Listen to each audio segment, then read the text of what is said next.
Welcome to Your College Bound Kid, a podcast for parents, college counselors, students, and anyone who wants a deep dive into the world of college admissions. Hi, I'm Hilary Dickman. I'm the Senior Assistant Director of Admission for Marketing and Communications at Colorado College, and I'm also a parent of 2 college students. I'm Mark Stucker, and I'm the founder and producer. Our mission is to make college knowledge available to all. We care deeply about your kid. We believe college is a match to be made and not a prize to be won. We believe in being genuine and transparent. We are committed to covering a variety of topics, including the tough subjects. Thanks to your generosity, we're committed to providing a minimum of 10 hours of fresh, commercial-free content every month, with episodes every Monday and Thursday. We have a variety of co-hosts because we believe and value diverse perspectives. You're our listening family, and we get great joy every time we meet with you, as we do our best to give you tools so your students can soar and reach their limitless potential. Good morning, friends. I'm in a great mood this morning. Yesterday about 3 o'clock, not so much. Despite me coming on here and talking smack about how my Spartans were going to take down the Dukies, they came back from behind and served me a nice big dose of humble pie. But sometimes a good dose of humble pie is good for all of us. But this morning I've been thinking about this verse in the Bible. It's in the book of James, 4th chapter, 14th verse. And the verse says, "What is your life but a vapor that appears for a little while and vanishes away?" You know, think of if you live in the north right now and you go outside and you breathe, you see condensation. And it's just here and it's gone.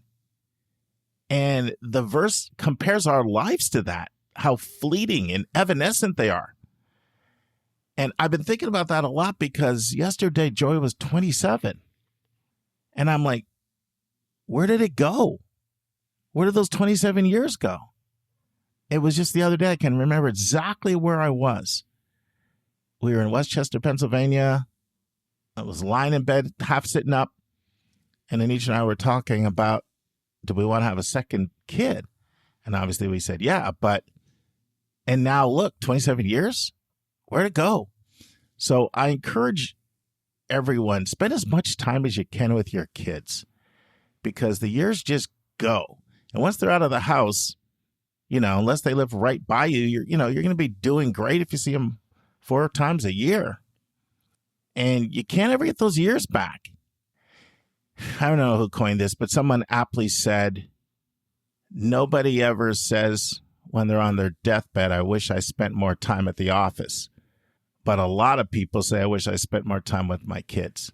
So, you know, we have this listener in the DMV area. He's like, I like Preacher Stuck. Preacher Stuck needs to come more often. So I think about that sometimes when I kind of come with some of these little insights. But yeah, so that's my thought. And, you know, I'll tell you, when you're in college, tell your kids to build friendships. Friendships are so rich. You know, Joy has this really cool tradition that when there's a birthday in her friend group, they grab an Airbnb someplace usually 2 to 6 hours away, and they all go and they celebrate it. So that's where she is right now, Harrisonburg, Virginia, a bunch of her friends. It's a pretty cool tradition. I encourage you to think about sharing that with your own student. All right, friends, we are 3 weeks away from episode 600. And we started something on episode 500 that I'd like to continue as a tradition, and that is where we share insights, wisdom, tidbits that have been helpful to us in the college admission process that we just want to share with others. And so if you're trying to decide what should I share, here's a couple things to think about. If you've had a thought that goes something like this, boy, I wish I knew this earlier, that would be a great thing to share. Or here's another thought. Now that I learned this thing with this student, I'm definitely going to apply it to student number 2. It doesn't have to be something you learned on our podcast. Just any tidbit of wisdom that you're willing to share, we would be most grateful. Just go to speakpipe.com/YCBK. You'll see a big orange button. Click it. If you want to self-identify with your first name or your state, that's entirely up to you. But we're going to play them all on episode 600 and learn from each other. So I look forward to several responses from you because we're inside 3 weeks and we got to wrap that episode up before that. So right on today's episode, Hilary and I will take a question from an anonymous listener who has questions about the science section of the ACT. Now that it's not required, can you choose not to report that on the Common App? So we'll answer that question, and then we'll continue with part 2 of 3 of my interview with Evan Mandery. And Evan's got an undergraduate degree from Harvard as well as a law degree from Harvard. So he can speak out in a way where he's not accused of sour grapes. You probably just didn't get in. And he just challenges elite schools to not just serve the 1%, the 5%, or even the 10%, but what about the 90% out of here? Can you use your resources, you're getting many government resources, to make more impact on the majority of people in society? It's his belief that that would help society more. So we'll have part 2 of 3 of my interview with Evan. All right, let's dive in with today's episode. And now it's time for a question from one of our listeners.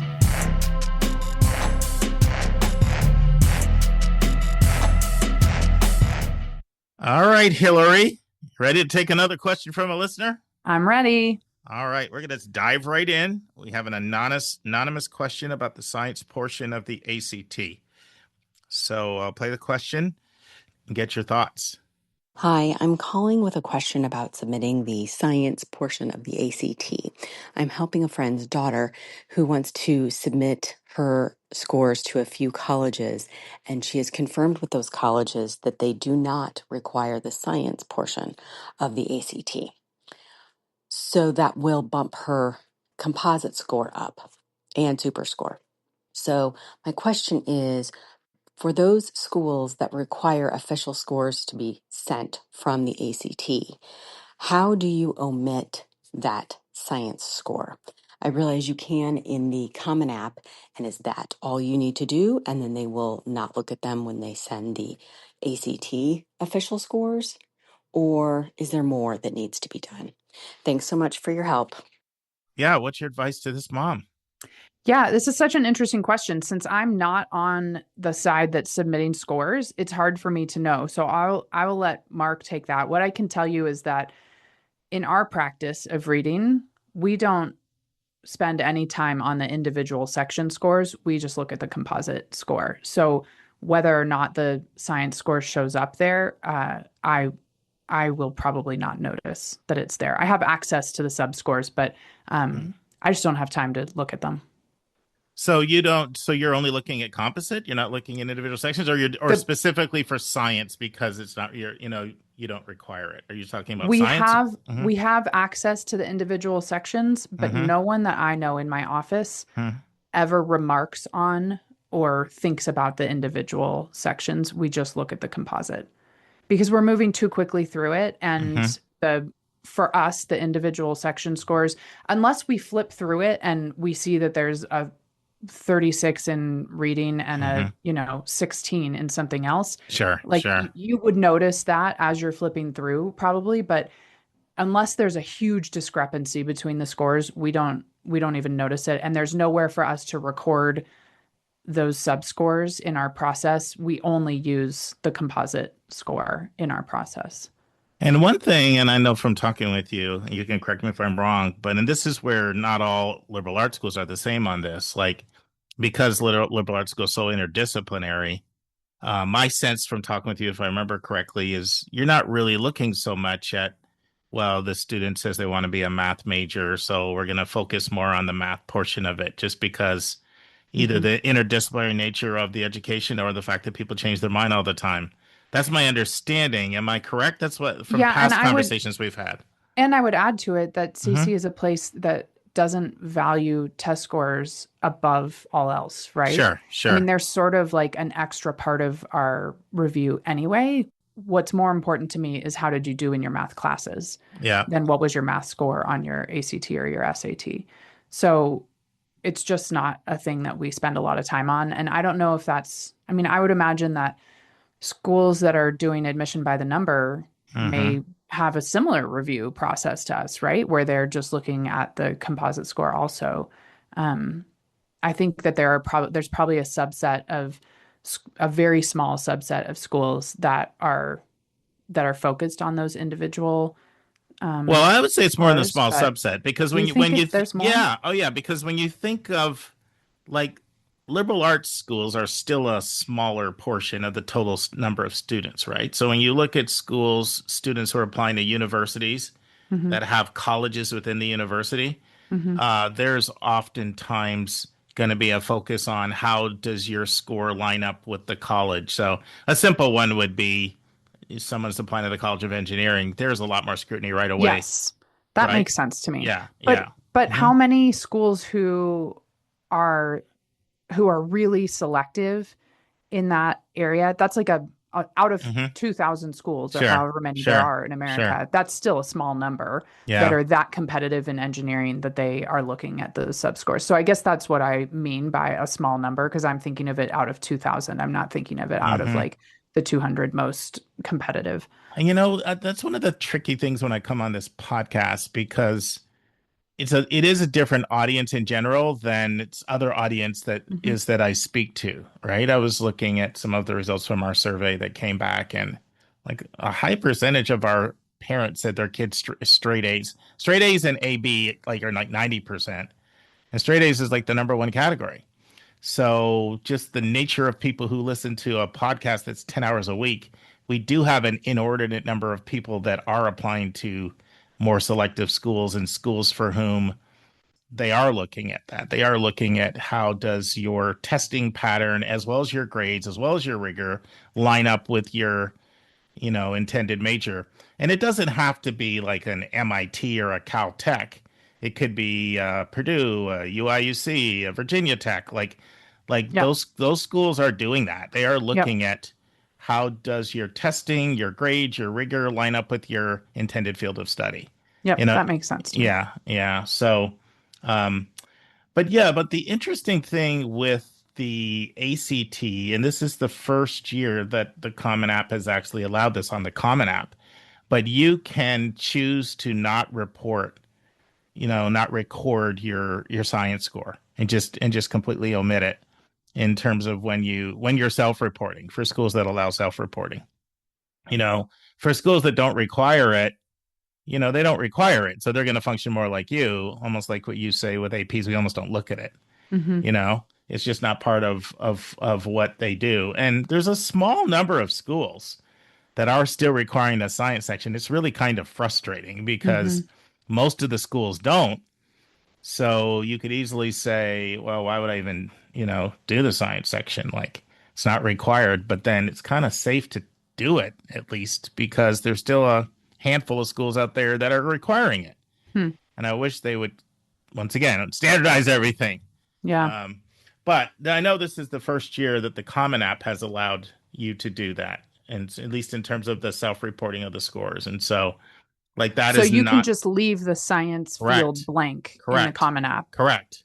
And the Common App literally has officially said that this is the first year that we are, Yeah, allowing that's that. So nice. It makes it really easy. it does make it easy. So that's the easiest way to do it for schools that are self-reporting, and for schools that are not, they're sending their score. I think they just have to trust the fact that if the school says that they're not counting it, they're not counting it, and Yeah. it's going to have like no limited to no impact at all. Yeah. All right, that's I I see think that. that I think just sort of a general rule Mm-hmm. of thumb is to trust what schools are telling you about Mm-hmm. how they review. And Mm-hmm. if they say not to worry about it, then don't worry about it. I know that as a parent, it was hard for me to follow that advice Sure. because you feel like every little thing I know. matters a lot more than it actually does. Once you get Yeah. on this side of it and you see how quickly we fly past those small details, it's honestly a little disconcerting, right? After Sure. having spent a lot of time like laboring over decisions of whether or not to even send scores. And then you get on this side and you're like, wow, what you just scrolled right past that. Yeah, there are a lot of things that fit in that category. Hmm. Like this Yep. this is one Same thing with thing. activities. Yeah. And all essays. There's lots of things, it's just a lot of things that just fit in that category of exactly what you said. I was talking with somebody the other day and they were talking about their teacher recs. And they were like, well, for schools that need two, I know I really need to get a math, science, and then like an English, history, or foreign language. And like, there are not that many schools that actually require that. And then the conversation came up, well, but don't they really, really want that? And in an ideal world, it's great. But if a school feels strongly about that, they'll ask. They'll let you know that. Yeah. You know, Yeah, it's funny. I was just noticing last week when I was reading that for the first time ever, I wrote in the comments, we've got an English and history teacher writing the recs here, but gosh, for the student, I could really use a math or science recommendation because I wanted to see what they were like in that other. And I don't even remember what the situation was that made me need that. But this is my 5th year of reading, and I don't remember ever thinking that before with any other students. Usually I don't even notice what subjects the teachers teach because I'm just looking for information on how the student behaves in class. I'm not thinking about how they behave in a specific subject of a class. And I don't have time to like slow down and really like, I don't know, pick it apart, right? Friend, sometimes something is said on our podcast, then I just don't want you to miss it. And this is one of those times. Parents and students understandably often think that some little detail in the application just counts so much more than it actually really does. And I get it. You want to model a commitment to excellence. You want to put your best foot forward. But it's important to understand that most college admission officers will read an entire file. I mean, an entire file. That includes things like the transcript review, the recommendation letters, school profile in 7 to 10 minutes. Multiple sources have confirmed this. There's exceptions, but not the majority. That's how much time you have, given the caseload you got to work through. Now, this is especially true in early action, rolling admissions, or regular round. Like in ED round, there's a little bit more time. But let's face it, more than 90% of all files submitted are coming in regular decision, early action, or rolling. For one, only about 10% of colleges even have ED. And even for those 10% of colleges that have ED, most of their apps are submitted in regular round or through early action if they have both. Namanya, can you please replay the 45 seconds of what Hilary said about how there just isn't time to fixate or even notice so many of the things that she thought were so important when she was a parent, but when she became an admission officer, she got a dose of reality. I think just sort of a general rule of thumb is to trust what schools are telling you about how they review. And if they say not to worry about it, then don't worry about it. I know that as a parent, it was hard for me to follow that advice because you feel like every little thing matters a lot more than it actually does. Once you get on this side of it and you see how quickly we fly past those small details, it's honestly a little disconcerting, right? After having spent a lot of time like laboring over decisions of whether or not to even send scores. And then you get on this side and you're like, wow, what you just scrolled right past that. Yeah, this is really an area where colleges that admit by major or even by college, it's such a bigger... it would be total. Then it's really important. Yeah. Like if somebody wants to be a math major, I really would love for them to have a math recommendation if they're applying to one of those kinds of schools. And if and even for us, I don't really, it doesn't matter to me what your major is, but if you talk a lot about your interest in math and science, but your grades are lower in math and science, and then I only have recs from history or social studies or English, then I sort of do feel like there's a missing piece in the application, and we're not admitting by major at all. But I want some sort of outside confirmation that you can do the work in those areas because they are what you're most excited about. No, makes a lot of sense. Thanks, Hilary. Yeah, thank you, Mark. And thanks to the generosity of the Princeton Review for sending in that SpeakPipe question, you are going to get your choice of one of the following 4 books: College Admissions 101, Essays That Kicked Apps, The Best 390 Colleges, Princeton Review Digital SAT Prep. Now, in order to get your book, you just need to send me an email at mark@schoolmatch4u.com. Put Princeton Book Giveaway in the subject line.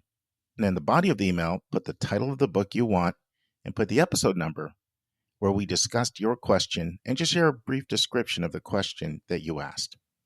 Okay, friends, let's transition to Evan Mandery as he continues to challenge elite colleges to do more for helping the majority of students. And now this week's interview with a special guest.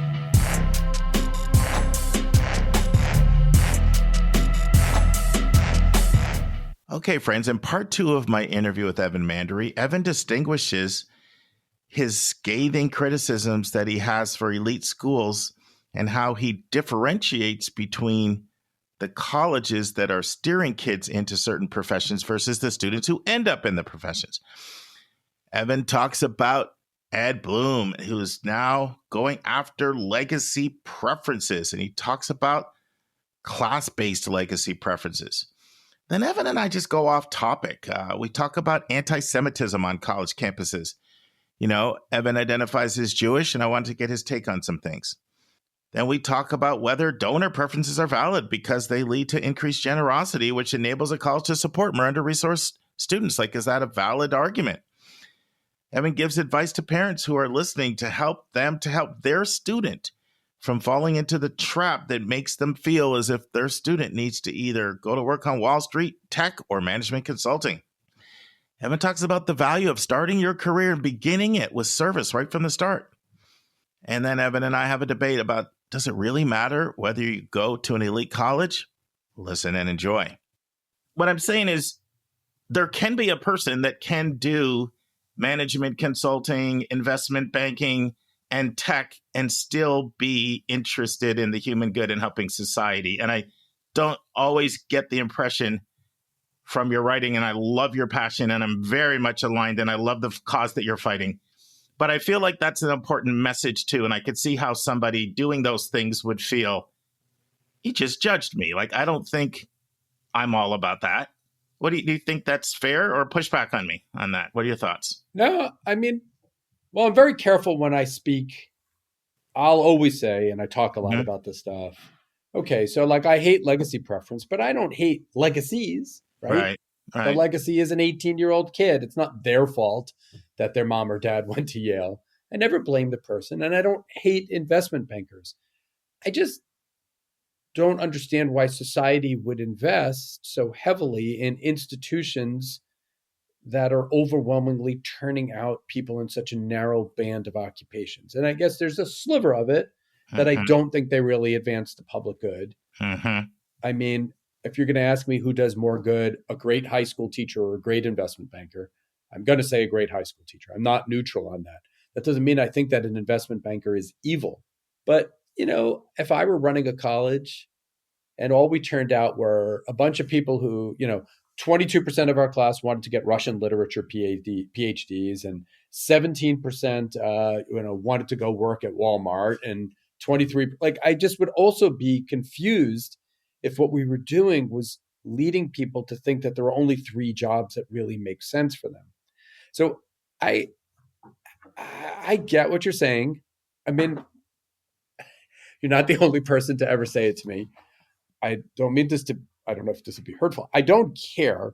Like, I'm not worried about hurting a management consultant's feelings. I feel like they're going to be okay. But I never said that I think management consulting is bad. I just said, I don't really think it's public interest work. And I note that these colleges are habituated, acclimated to steering students into these 3 careers. But I'll never say that they're evil. I'm not going to say that the people are evil. I'm just going to say the institutions are deeply problematic. Have you done any research into when this started and whether these institutions have always been this way, or there was a time when they started going in that direction? What's your research indicate on that? Okay, so but when you say research, I'm going to say, what have I read that really influenced me? Sure, okay? right. So I'm going to give you research, right? I mean, I'm not really. I don't even know exactly how this would be researchable. Okay, I love a book by a sociologist named Lauren Rivera. It's called Pedigree. She's at the Kellogg School at Northwestern. You've read it? I listened to it on tape. Yeah. Did you like it? Well, it's everything different from what I believe. My whole thing is, it's not where you go, it's what you do when you get there. And I repeat that at almost the end of every podcast. College is a match to be made and not a prize to be won. So that's my philosophy. And so now that doesn't mean that it's not true in those circles, what is articulated in order to get ahead, but it's just not my value set. Well, okay. So that clearly is not who you are as a human being, but it's how it works. Yeah, I was going to say, I think you're making a prescriptive, not descriptive statement. I think you're saying in your universe it shouldn't be, and it doesn't mean it's not. It doesn't mean she doesn't present an accurate picture of how it is. You're drawing, and I actually really take issue with Frank Bruni's book, "Where You Go Is Not What You'll Be," and of course, you're right in the most literal sense. Like nothing's deterministic.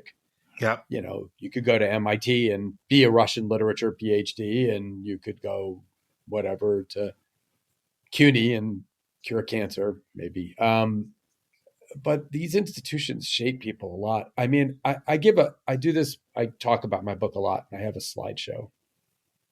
Picture, I don't know if you ever saw An Inconvenient Truth with Al Gore flying commercial and wandering through airports with his suitcase and giving this presentation on climate change. And we all know how that worked out.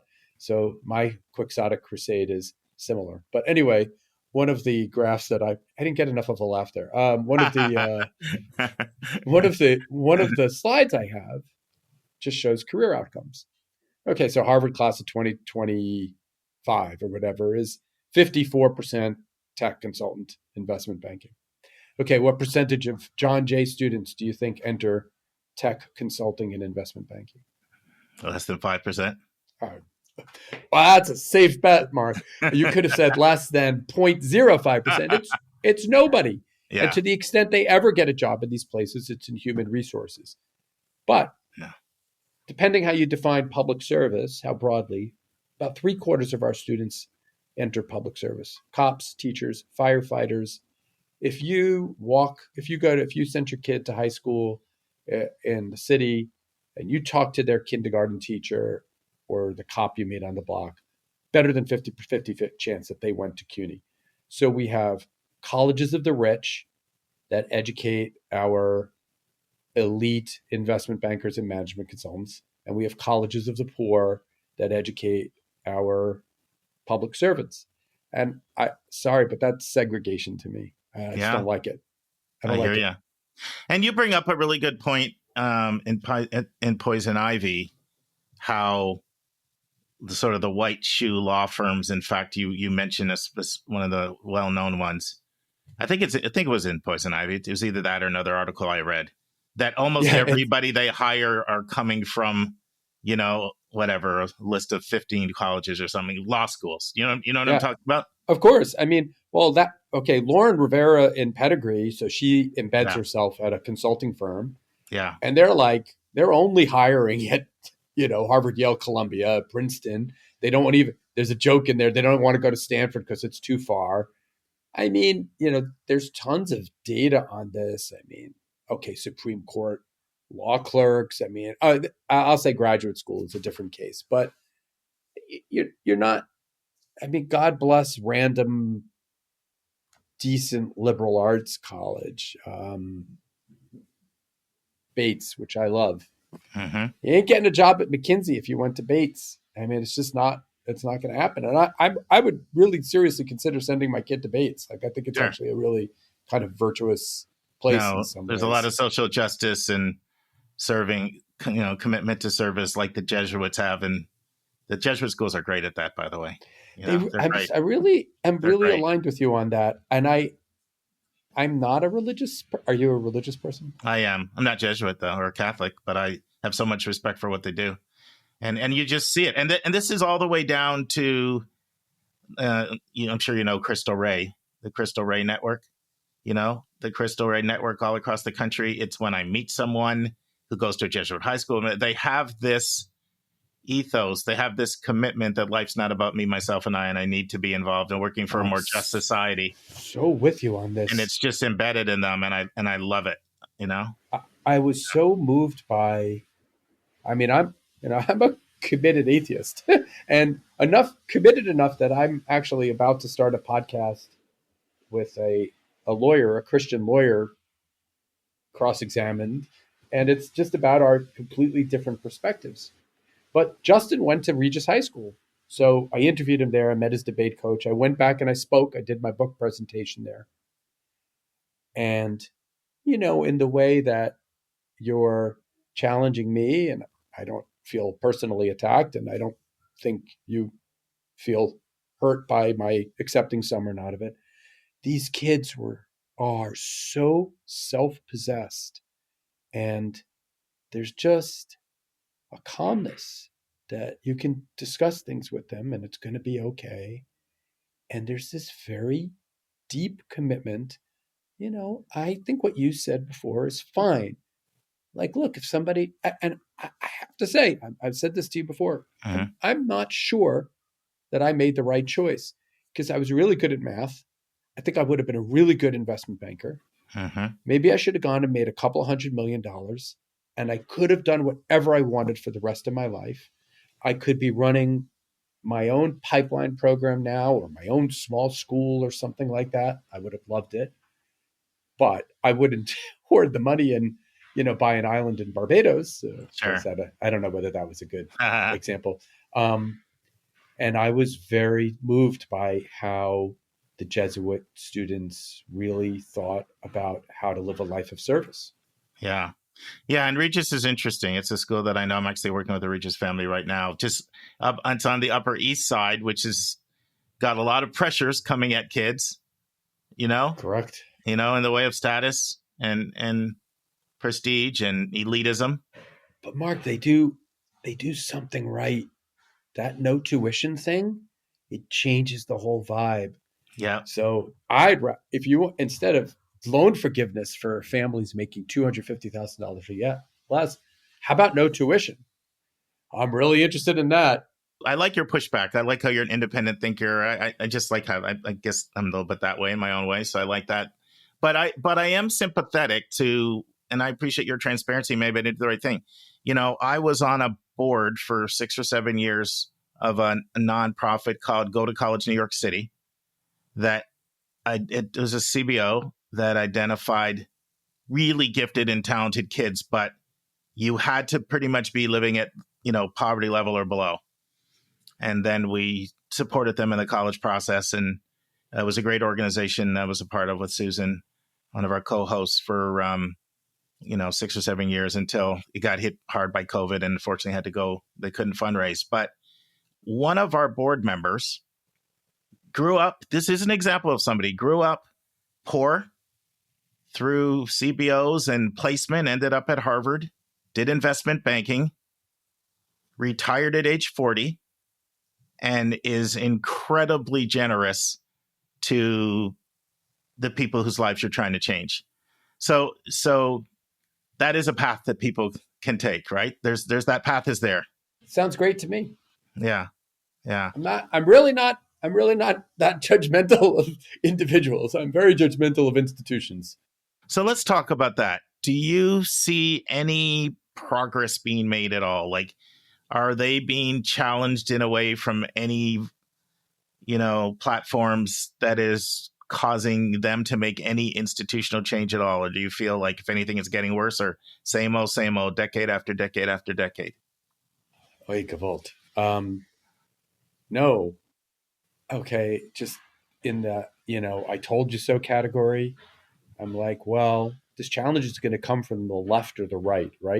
The nonprofit. I mean, it just can't be that they get this massive handout and that's going to be unchallenged. So either it's going to be leveraged by the left and say, hey, if you want nonprofit status, you got to admit, a meaningful 35% of your students got to be Pell Grant eligible or something like that. I think 60% of John Jay students are Pell Grant eligible.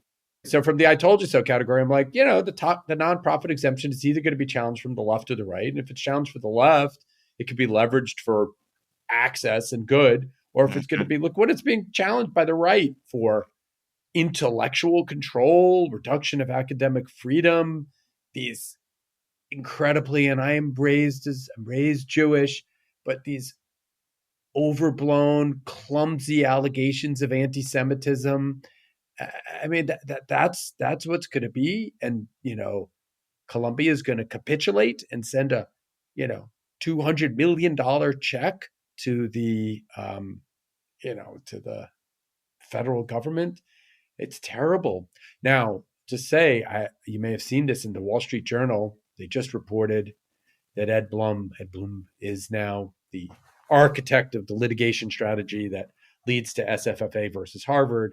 Also, architect of the litigation strategy that eviscerates the Voting Rights Act in the United States, a singularly malevolent force in American history, that he's now set his sights on legacy preference. Oh, that's interesting. It is. I said to my wife, so it's there's surprising a guy, to me a little bit too, actually. Because I've well, always felt, that a lot of that was motivated by protecting privilege. Right. Well, he gets some marks for intellectual consistency. Have you ever read or spoken with Richard Kallenberg? No. You know who I'm talking about? No. You should check him out. He's a really interesting figure. So Richard Kallenberg, I don't know what his training is. I think he's a lawyer, but he's been a proponent of class-based affirmative action for years. I've always admired him. But he testified for Students for Fair Admissions in, the end affirmative action case. Oh, and then in this Wall Street Journal article, Kallenberg has aligned with Ed Blum over trying to end legacy preference. And I said to my wife, I was like, okay, hypothetically, if he called me up and said, do you want to partner on this? I just couldn't do it. Yeah. I just couldn't do it. I got called. You feel like you'd be giving your imprimatur to someone who's been so malevolent, and you actually, I have an actual one that happened. Jim Jordan's staff called me up because there's a lot of my argument that's appealing to the right. I mean, since I'm critical of elite institutions, and now in kind of a Nazi-ish way that's very fashionable among them. So, I was, they were talking about inviting me to testify, and my wife was like, "Would you actually do it?" And I was like, I couldn't do it. And you'd be used as a pawn, and who knows what clips they'd cut. You got to be careful with that. Yeah. Yeah. No, that is fascinating. I'm curious, do you find most of the Jewish community has your perspective on the argument that the current administration is using and sees through that? Or do you think they're like, yeah, somebody's fighting for us? It's a great question. I'm sorry, I'm going to give you an answer. What's your sense on that? I'm just curious because I'm going to bias your answer once I give mine. I've heard both sides. That's why I asked you. I've heard some Jewish families who think that, they buy it from a purity of motives, and I have others that see through it as complete malarkey. So I did a piece, my last big piece before Mother Jones. This Mother Jones piece was, I wrote a piece about Liz McGill for Politico, the former president of the University of Pennsylvania. I got to spend several days with her. We're friends. I'm like, look, I go, if you ever become a university president again, you got to promise you're ending legacy preference. She's like, I promise, but it's not enforceable. Anyway, she's a lovely person. Obviously I have differences with her about the role of those institutions, but I looked at a lot of the anti-Semitism stuff, kind of on the ground reporting about what the protests look like on these campuses. I'm sorry, Mark. Elise Stefanik doesn't actually care about anti-Semitism and isn't actually, what do my Jewish friends say? I talked to a lot of people. I interviewed a lot of people for the article who I thought were sober and rational. I can't imagine a rational person saying something other than, okay, what Hamas did is tragic, but Israel's response is whatever you want. They may have gone a little overboard in leveling, the entire West Bank. And I don't hear most students, I don't hear from the river to the sea as inherently anti-Semitic. I just don't see it. I think they have to have a space to be critical of Israeli policy. But I do have people in my Facebook feed who are really, really convinced that there's anti-Semitism everywhere. I don't experience it. I think I'm Jewish. And because you're Jewish, that's why I thought you'd be a good person to speak to that. And you're in New York City and by Columbia and all that, you got a lot of crossfires going on there. I think Blum's going to find it's going to be very hard taking legacy on. It's not going to be the same. You can go after brown and black people, and it's a much easier target, and it's a more sympathetic audience to that. So I'm thinking aloud here, but in the oral argument at SFFA, Neil Gorsuch really focused on legacy preference. I did see that. I mean, correctly, because it's incompatible for them to say, "Oh, we need to give, we need to resort to race-based methods to increase diversity." Well, you could just end this practice that benefits white people, and that'll free up some slots. I wonder if there's a legal challenge there. So, what are your thoughts? I know you've heard this.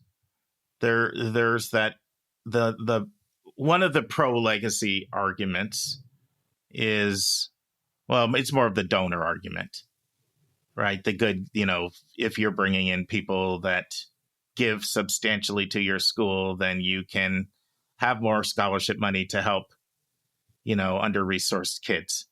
What do you think about that? First of all, there's no demonstrated connection between legacy preference, the existence of legacy preference at an institution, and donor generosity. And I'm sure the famous examples of this. MIT doesn't have legacy preference.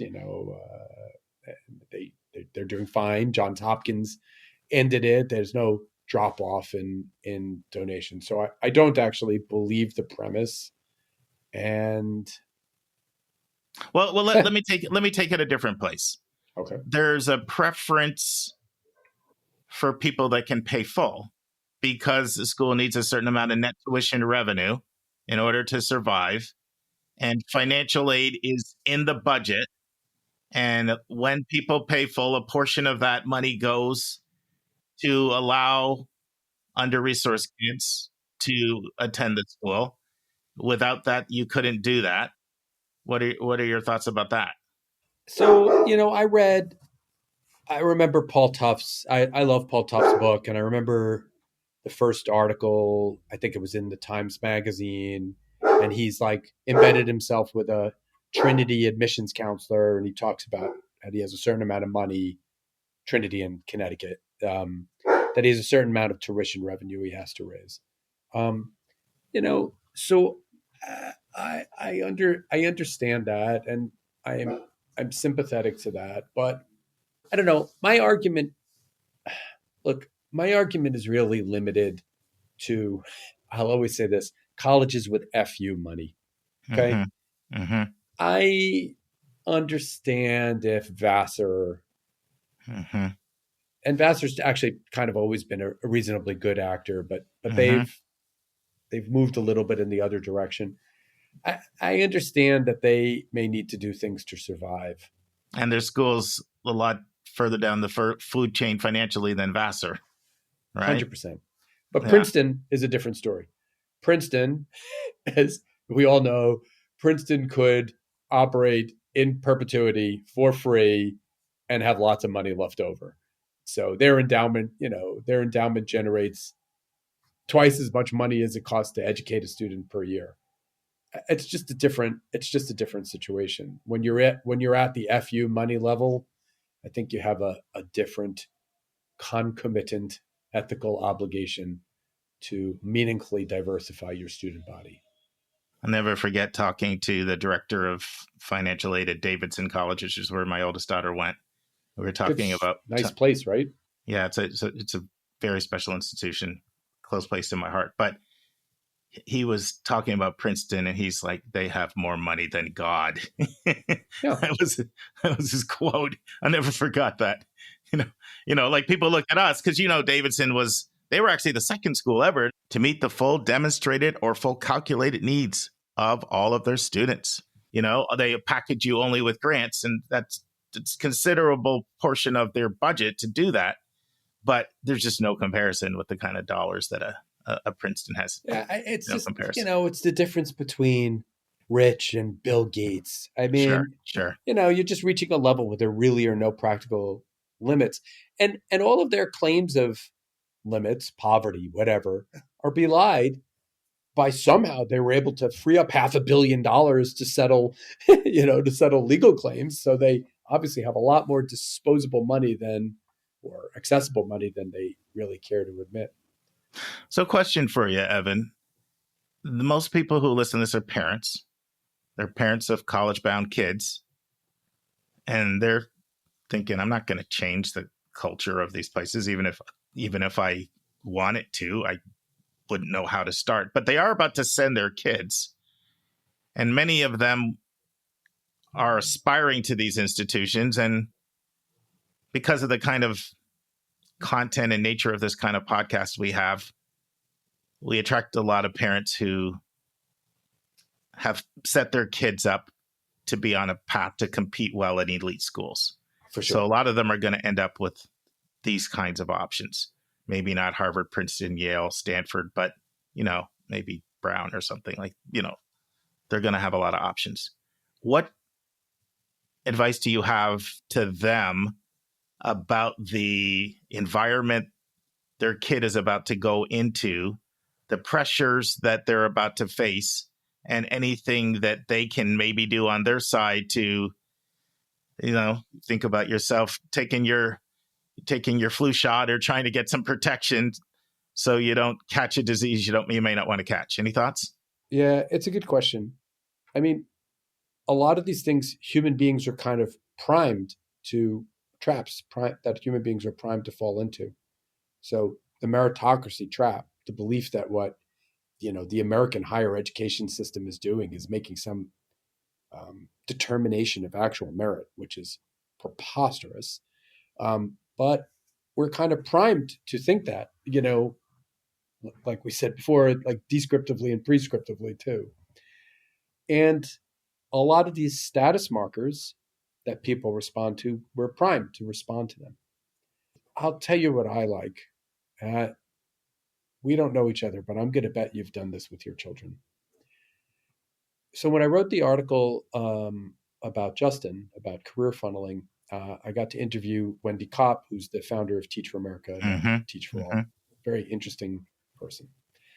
And they have a lot of data, and I got to read a lot of research about how Teach for America changes people. Some of it's done by, the research is by Roland Fryer, who's like top economist at Harvard.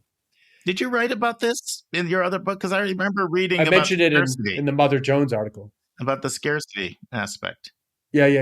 And I've come to look at first experiences and how they shape people lastingly. So working for the Peace Corps or, teaching for even a couple of years. And, not surprisingly, people who teach at the start are more likely to become teachers, but it changes them in other ways, makes them more accepting of cross difference and, I would say, generous in their political orientation.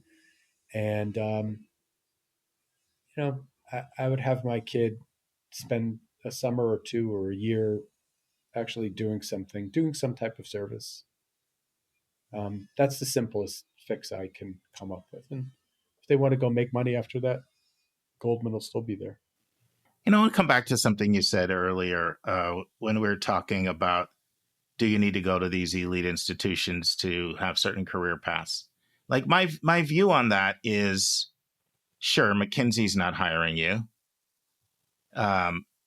It may be difficult to get into investment banking if you want to do that, although I know lots of examples of people that do. They may not go to New York. They may go to Chicago or Houston or something, and they go to different schools. But there's not that many professions where I really feel like that matters. You're talking white shoe law firms, management consulting, right? Fair. And investment banking. Fair. I'll tell you another story quickly. Yeah. One of my former clients went to MIT. This is what he said to me. I'm a medical doctor. I've been asked 4 times in my entire life where I went to college, in my entire life. I share an office with somebody that went to a school that had a 90% admit rate. Nobody cares. And that's actually my good friend who I told you that did Princeton undergrad, Harvard med school. He feels the same way. Nobody cares where I went to med school. Nobody asked me about that. Well, where did he go to medical school? Well, he went to Harvard. He went to Harvard for med school. But he said nobody asks. He's an emergency medical doctor. Nobody asks him. So I don't feel there are that many professions where it does matter where you go. Okay. It depends what you want to be with your life. Right. And I think, you're obviously a thoughtful human being and clearly thoughtful in your interactions with young people. Okay. So the version of this conversation that I have, and I have this conversation all the time, is I've met a student, the diamond's in the rough. This poor student who is really smart and hardworking and has overcome the odds, and they can get an LSAT score that's going to get them into a decent law school. And then I'm like, okay, so here's the platinum level LSAT prep. Do you want to go and spend $10,000 to try to get yourself up to a 167 plus, which would be the type of score that would get you into, a top 5 law school, like a 1500 plus on the SATs or a 35. Okay. Sure. And, I'm having this conversation with our daughter right now. And I'm not asking her to cheat status. It's like, what does she want out of her life? Okay. For law school, I say to my students, if you want to go be a public defender, it doesn't matter where you go to law school. Mm-hmm. But if you want to go be a judge, if you want to be a judge, it matters. You want to be a Supreme Court justice, it matters. If you want to clerk for a Supreme Court justice, it's incredibly important. If you want to be a professor, it really matters. And, I feel like, I've walked such a weird line. Like I don't really have a high status professorship, but like I've cracked some interesting circles, and I don't think I could have cracked them without the credibility of my degree. But you're right. If you want to go be a high school teacher, and God knows we need good high school teachers. Okay, just go to your state college. It's fine. Yeah, but it's not just a high school teacher. To me, it's like 99% of the jobs. Like, I got your point. Let's say you want to be an accountant. Does it really matter? Maybe, I believe there's a combination of character traits, and it's like motivation, drive, integrity, networking, good communication skills, grit, resiliency, discipline, kindness, doing something you love and doing something you're good at. And you put all of that together. Now, it does help having, let's just say, middle-class roots, because then there's like resources that are there, as opposed to you're making 50,000, your parents are first gen and you're poor. Like that's the kids that you're seeing every day. And they don't have, families that can take them all across the country to visit colleges or do different things like that. Have you read the book? It's a fascinating book. If you haven't, you would love it. Annette Lareau's book. Oh, of course. I interviewed Annette Lareau for Poison Ivy. Yeah, she's great. It's one of the most transformational books I've ever read. For those of you who don't know what we're talking about, it's called Unequal Childhoods. Yep. So she literally spent time in the house of a number of third graders living in their homes for about a day, upper class, middle class, working class, underclass, and then followed them 10 years later and wrote the sequel. And it's a fascinating book at the correlation between class and outcomes and how child rearing sets people up for certain things. So, some of what I'm talking about is a lot easier if you're not coming from underclass or even not coming from working class even, because there's a lot of middle class privileges and access and norms and things that are built in if you're but I believe if you have all that with those things, the sky's the limit. And there are very, very few jobs that you can't do well at if you're scrappy and you have all that. And it's funny, I told you before about my students. I also look at 25 years of doing this and who's crushing it out there. And a lot of the kids that are crushing it out there, they didn't go to elite schools. They didn't have high test scores. But I look back, those kids had drive, motivation, people skills, communication skills, discipline. And if you looked at their SAT score and you looked at what they were doing now, there's like no correlation. Thoughts? Oh, I have a lot of thoughts. Friends, this concludes part 2 of 3 of my interview with Evan and Mandery. Hope you join us next week for the final part. On Thursday's episode, we'll answer another question from a listener, and then we will have a brand new interview for you. It is with Matt Carpenter, founder of College Aid Pro, and we'll be discussing tips for getting colleges to reevaluate their aid awards and improve and give students and parents some more resources. We'll close with Tom Ellett, the Chief Experience Officer at Quinnipiac University, and he'll be helping us to understand Quinnipiac University in Hamden, Connecticut, with a college spotlight. And friends, a lot of the most selective colleges in the country are releasing their decisions in the next 10 days.